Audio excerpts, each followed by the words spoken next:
د احمد اشچی زوی بختاش اشچی ولسمشر غنی و عبدالله ته یو لیک لیږلی دی.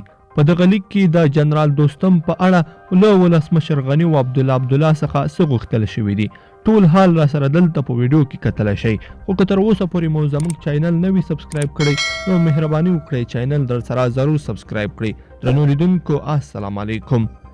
بختاش اشچی وایي دوستم ته مارشالي نه باید جزا ورکړل شي. د انجینر احمد اشچی زوی بختاش اشچی ولسمشر غنی او د ثبات او همپالنې ټیم مشر ډاکټر عبدالله ته یو پرانیستی لیک استولی دی.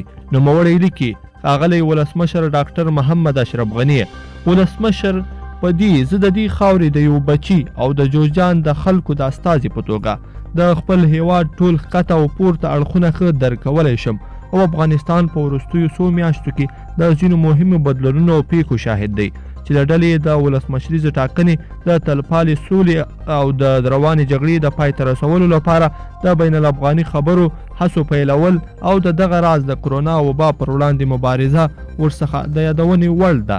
موږ د یو لړ سیاسي پریکړو او د ولسمشر لخوا له هیواد او په هیواد کې د شته بحرانونو له منځه وړلو په برخه کې د انعطاف شاهدان یو او په دې کې هم هیڅ شک نه لرو چې تاسې د دې وړتیا لرئ تر څو زموږ ولس او هیواد له شته بحرانونه څخه وباسئ. تاسې له ټولو ننګونو او ستونزو سره دې ته چمتو شوي چې د ثبات او همپالنې په ګډون له ځینو ټاکنیزو ټیمونو سره د یو ټول شموله حکومت د رامنځته کولو لپاره خپله غېږه خلاصه کړئ او په پوره ډاډ سره دا چې دا کار هیواد سترو ارزښتونو او ملي ګټو د خوندیتوب لپاره کوئ. موږ ستاسې د دغې هڅې په نیک شاګون نیسو او قدرداني یې کوو. په همدې لړ کې زموږ یوه ستره اندېښنه چې بدمرغه په دې وروستیو کې د یو معقول شرط په توګه د ثبات او همپالنې ټیم لخوا درته وړاندې شوې ده چې ډاکټر عبدالله غواړي عبدالرشید دوستم ته چې په بشري جنایتونو کې لویه مخینه لري د ثبات او همپالنې ټیم لخوا د ستونزو د حل په توګه ورته د مارشالۍ عالي رتبه ورکړل شي.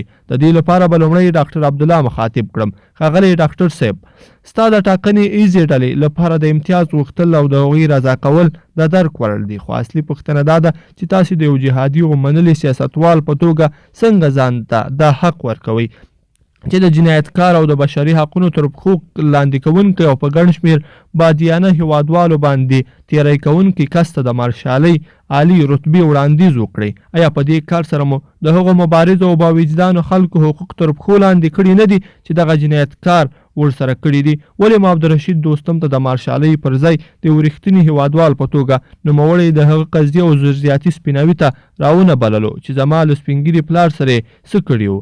یا زما له پلار سره مو د دوستم لخوا د جنسي ځورونې او د بشري حقونو د پښو لاندې کولو قضیه خپله انساني او وجداني دنده له یاده ووتله؟ له ښاغلي ډاکټر عبدالله څخه د وتلي سیاستوال او د دې خاورې د بچي په توګه دا هیله لرم چې په خپل تصمیم باندې له سره غور وکړي تر څو د یو ویښ او وجدان لرونکي سیاستوال په توګه د ملي او نړیوالو حقوقي بنسټونو له پوښتنې سره مخ نشي. ښاغلی ولسمشر غني، له شک پرته چې د ثبات او همپالنې ټیم د وړاندیزونو طرحه د میز په سر درته ایښې ده چې په هغې کې دوستم ته د مارشالۍ دوره ورکړي موضوع هم ده، خو دوستم ته باید د مارشالي ور نه کړل شي. درنو لیدونکو، په دې هیله چې دغه ویډیو به مو راسره تر پایه پورې لیدلی وي. که مو ویډیو خوښه شوې ویډیو لایک کړئ او چینل در سره ضرور سبسکرایب کړئ. تر بلې ویډیو پورې د لوی الله په امان.